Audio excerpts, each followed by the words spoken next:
All right, hello everyone, and now welcome to game number 3 in a best of 3 FoCus versus Lalouette. Lalouette just looking like a completely different animal in game number 2, easily taking that game, forcing game number 3. Gonna be going ahead and speeding things up into the 2x speed. This is Death Road, and as you know, Death Road, you really need to take down these units off over here. It does make a very, very big difference in the overall pacing of the game if you get these early creep camps. Now, you're going to see a giant skeleton warrior. These guys back over here, Wisp, are over here as well. Blade Master making a quick run over. Demon Hunter trying to make his way off to the north as well. As we see, the Wisp are going to be doing a bit of repairing. All right, Archer taking a little bit of damage there. A skeleton warrior about to fall down as the Archer wants to get the dealing blow in here in just a moment. Is it going to happen? The Archer should be attacking. There you go. There's one. And now we are going to be going after the Burning Archer here. Demon Hunter, or excuse me, the Blade Master off over here, going to be clearing the 3-3-3 creep camp and should not have that big of an issue. However, Ancient of War has taken a significant amount of damage. A Skeletal Marksman now should be joining out on the fight. There is another Rune of Rebirth now picked up as the remaining Giant Skeleton Warriors are going to get taken out. Lalouette, if he benefits or if he takes down these skeleton warriors, he may actually consider going after the other creeps on the other side of the map here. Giant skeleton warrior can get taken out pretty quickly here. Demon or Blade Master sitting at level 1, almost level 2. Meanwhile, the Demon Hunter, he's benefiting from pretty much a faster tech to tier 2. There is the upgrade already, Tree of Ages, as FoCus now makes his way after the giant skeleton warriors and the skeletal marksmen and burning archers in the back. Early damage already coming underway. Blade Master trying to finish off the marksman. Marksman number 1 will get taken down. There is one. Burning archer is now all that is left here. And then after that, you will be going after these giant skeleton warriors. Over here, you're going to be taking a look at Renegade Wizard now getting taken down. Claws of Attack +6, very useful item already, as the Rogue now going to get taken down here. And finally, this one guy down over here. Demon Hunter sitting at level 2, almost level 3. Could get to level 3, perhaps needs to clear out that creep camp there in just a moment, as you are looking at some more buildings and more production getting underway. Ancient of Wonders now coming into play as well. Both sides looking fairly strong. 27 over 30 supply compared to 25 over 40. Moonwells, obviously, you want more and more Moonwells juice early on, hence the additional buildings. Demon Hunter now sitting at level 3, so that is going to be some very, very easy mana burns coming out from a level 3 Demon Hunter already, as we just passed the 4-minute 30-second mark. That is going to be a very, very big deal right there. Waygate now being used to teleport all the way across the map. There's a Wisp off over here, and a Wisp over here is spotted. You can see the Burning Archer Skeletal Marksman. They may try to take down that Wisp in just a moment. There's a little bit of that extra damage. There's that Cold Arrow, as that damage is going to continue to add back up more and more. One more shot. There's a detonation. It does hit the Blade Master. Nope, didn't hit the Blade Master there, as we are now looking at the Demon Hunter venturing forth as well. Main army back over here, only a couple archers there. Blade Master off to the north, going to be clearing out the Furbolg Tracker. The Tracker is rather difficult to take out, though. It is a level 6 unit, and it is also getting healed as well by this Troll Shadow Priest. Level 3 now on the Blade Master. Meanwhile, Demon Hunter coming over, trying to get some damage here. No immolation. You can see the tech to tier 2 about to be completed, perhaps a little bit early here, as the Demon Hunter is now trying to fight back. Demon Hunter may be able to perhaps get a peon or two. No, peons are just running into the nearby orc burrows, pretty much very, very well protected, and causing a lot of damage to the Demon Hunter. Blade Master now nearby. Is he going to be able to escape? There is that mana burn. Blade Master does have enough for another Windwalk here. Demon Hunter trying to get away. Boots of speed, both sides, as the Blade Master doesn't run up the hill. Beastmaster now sitting at level 1 should be able to finish off this creep camp here pretty easily and perhaps get to level 2. Yes, it is a 5-3 or 4-4-3-3 creep camp. Meanwhile, the Demon Hunter, almost gets tripped up on a raccoon. That would have been a very big deal indeed, as the Blade Master once again turns around for some quick reason, as we are now looking at the Waygate to teleport all the way. Wait, where are you going? Whoa, what are you doing, Demon Hunter? Demon Hunter walked in just to walk back out. Not quite sure why. And now going to be heading back down over here. All right, there goes another Quill Beast. Beastmaster sitting at level 2. A little bit of damage absorbed by the skeletal, or the Burning Archer there, and the Skeletal Marksman. Demon Hunter will be able to reach all the way back home. Meanwhile, the Blade Master now wandering around here. We'll see what will become of next. Tauren Chieftain coming back over. Skeletal Marksman about ready to go, as we are looking at both armies getting the right combination of units right now. All right, they can take a look. Spirit Lodge and Bestiary is already up. Meanwhile, 2 Ancients of Wind up and the Tree of Eternity already being upgraded. Surprised that we are not getting more Druids of the Talon trained up early on to try and get more mana. Cyclone is a rather expensive spell, and with that, you generally want that those units out earlier, just so that you have the ability to get more and more. All right, Bandit Lord now going to get, what, just a FoCus down here. FoCus being very, very intentional about clearing out these rather difficult creep camps. Taking on a Bandit Lord, level 3 on the Blade Master. Tauren Chieftain, seeing that level 1, has a Mana Stone, and that Mana Stone is going to be very, very important in the upcoming fights. Meanwhile, however, Beastmaster already coming over, and this could be a very big deal. That is a lot of piercing damage, and that piercing damage is exactly what you need. All right, Burning Archer about to get taken down. No, Staff of Preservation saves it. Meanwhile, back over here, Mana Burn going after that unit there. You can see that the Blade Master is looking to finish it off, not in time to get that second Staff of Preservation off. It is a 30-second cooldown, as the Beastmaster now in a little bit of trouble trying to get it over there. Demon Hunter, Beastmaster, Demon Hunter now going to be running back the other way. Let's take a look at this. Going after the Skeletal Marksman, and that's going to be an easy takedown. Perhaps going after some of the other remaining units. There is a Grunt right there. That would have been a very easy target. The Demon Hunter actually finishing off a lot of units here, and I don't think FoCus realizes how much damage this one Demon Hunter did, taking down a large chunk of the units. Beastmaster now in a little bit of trouble. There's a Shockwave. Beastmaster does get taken out, but I don't know who really came out on top there, losing a level 2 Beastmaster, or losing 2... Oh, wait, hold on. Laluet, I thought that guy was taken out. Wow. Apparently, no.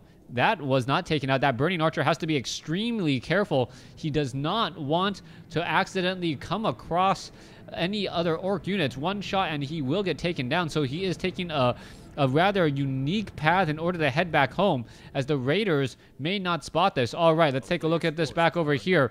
Back down over here.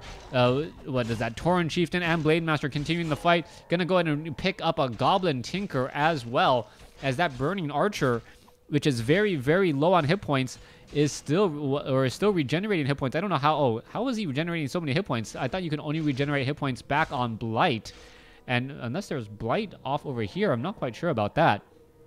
All right, let's go ahead and move on with the current strategies and what will be happening. Blade Master almost at level 4. Tauren Chieftain, Demon Hunter, Druids of the Talon already at mastery training. Beastmaster should be out in just a moment, and more dots are still being added. All right, let's take a look back off to the north here. Who is going to get caught out of position first? That is the question of the hour, as the Demon Hunter was hoping to perhaps try and catch this Goblin Merchant Shop, as the units were a bit away. All right, let's see what's going to be happening here. Goblin Tinker ready to go. Everyone is pretty much ready to go. Back off over here. Well, it looks like there's an poor Peon, not realizing that he can probably make his way back out. Finally makes his way out there, and is just going to continue to mosey on around. Level 1 weapons upgrade, finishing off from the War Mill. Meanwhile, it looks like, Tome of Strength +2 dropped. Tauren Chieftain should definitely be picking that up. An additional 50 hit points right there. Nice items. Meanwhile, back down over here, we are going to be looking at Blade Master. Oh, Hawk is nearby. No Fairy. Oh, Fairy Fire now cast on that Blade Master. Blade Master is revealed, losing a lot of that armor. Going to get disenchanted in order to remove that Fairy Fire off of that hero. But you got to remember, the Spirit Walkers are going to need a lot of that mana to start removing Cyclones later on. Back over here, are we going to see, yes, an Elder Shaman is right there, 500. Are we going to be going after that creep camp? It could be a very, very risky proposition, but it looks like it is going to be the case. Going after those units. Mana Burn onto the Elder Shaman right there. Tracker, all right.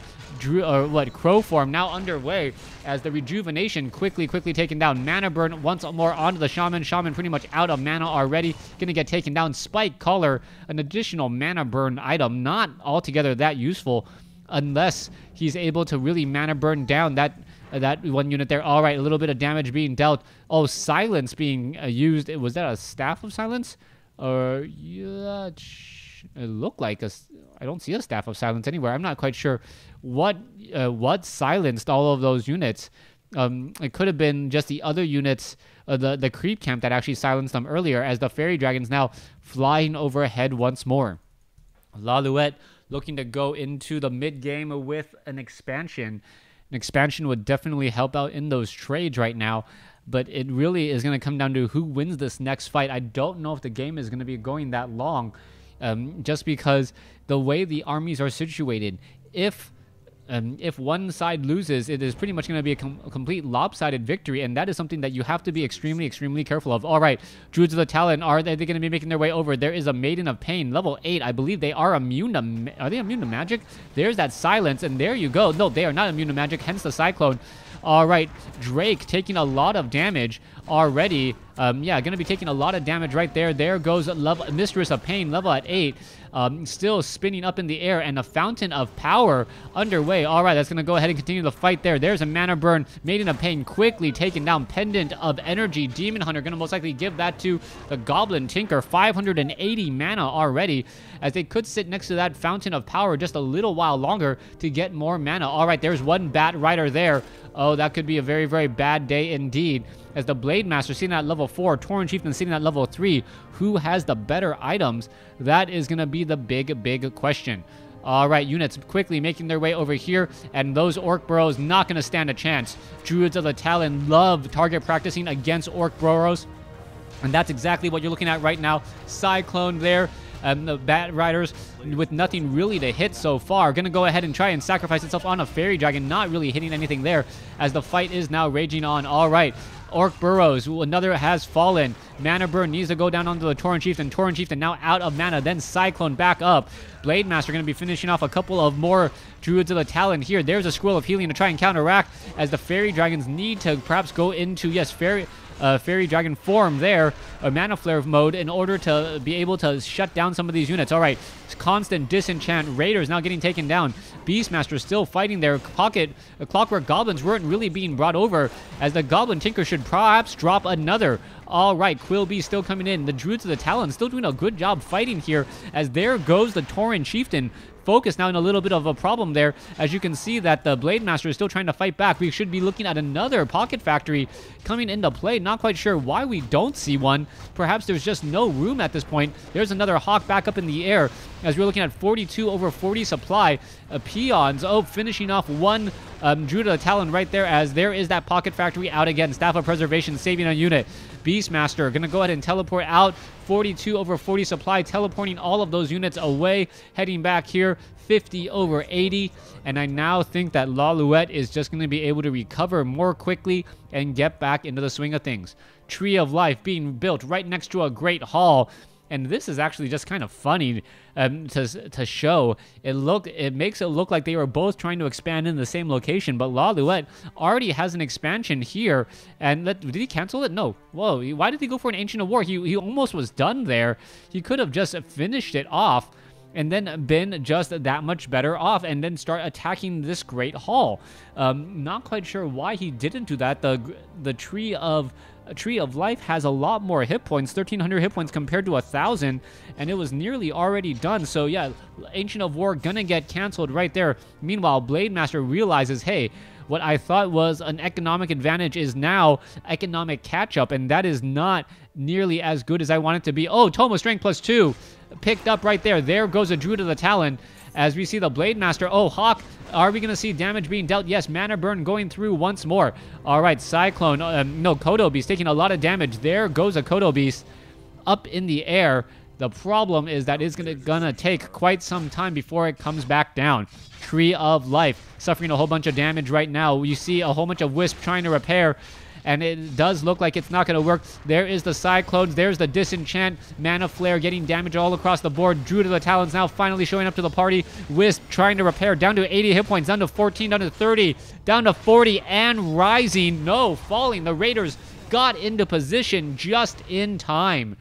Wow, Lalouette had that economic advantage and now lost it. FoCus now has it, but sitting at 45 over 70. And now I believe FoCus is going to lose that economic advantage here in just a moment as well.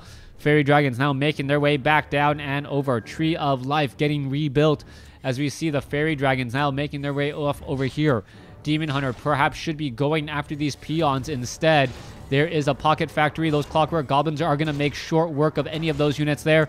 There goes one. There goes two. Druids of the Talon. Where are they? I don't even really see them. I don't even see that many Druids of the Talon anywhere on the map. 54 over 60. Another expansion off to the north there. As you can see, the Fairy Dragons are just wandering around here. Clockwork Goblins are fighting around. There's the Druids of the Talon, all next to that Fountain of Power. Wow, that is a lot of mana that they are going to be having. And that is going to be an absolute nightmare for a Blade Master. So much mana. So many Druids of the Talon. And that fight is now pretty much over already. Clockwork Goblins finishing off what is left of this great hall. It will end up getting taken down. And there goes FoCus's chance of trying to even up economically. You can see that there's 2 expansions already coming into play from Lalouette. And even if one of the fights do go bad, I believe the Demon Hunter has... No, wait. Is there... Yeah, Scroll of Town Portal on the Beastmaster in order to get out of a very, very bad situation. All right, let's go ahead and go over here.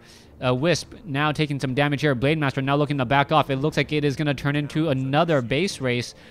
Supply 53 over 60. All the Orc Burrows off to the north, a little bit further away from the fight. Scroll of Town Portal now coming back. Units are in a desperate retreat, as the units are now going to be chasing again. All right, about another, 3 minutes, 4 minutes left at the bases that we are currently having. There is a Cyclone. Fairy Dragon getting in some easy shots. And right now, it's almost not worth it to chase after those units. Raiders may actually try to come after those units. There is a couple of ensnares. Armor now plus 12. Beastmaster now about to engage, as the Raiders need to be extremely careful. All right, Raiders taking a little bit more damage than I bet they wanted to right now. There goes one Clockwork Goblin. Mana Burn constantly picking up the Torrent Chieftain into the air. Cyclone. Mana Burn again, as the Druids of the Talon should be able to finish off a handful of those Spirit Walkers without much problem. All right, Fairy Dragon still in that Mana Flare mode, doing a lot of damage. Meanwhile, Druids of the Talon trying to fight back here. Spirit Link. Fairy Dragon's no longer in Mana Flare mode. You can see the Clockwork Goblins making their way out, moving around much more quickly. That is, I believe, the level 2 passive, as Lalouette should end up taking this game. Yeah, you can take a look at the Raiders, the Blade Master, the remaining units, and there is the GG. Lalouette finishing off FoCus in this best of 3 series. Thanks for watching. Thanks for listening. Hope you guys enjoyed it.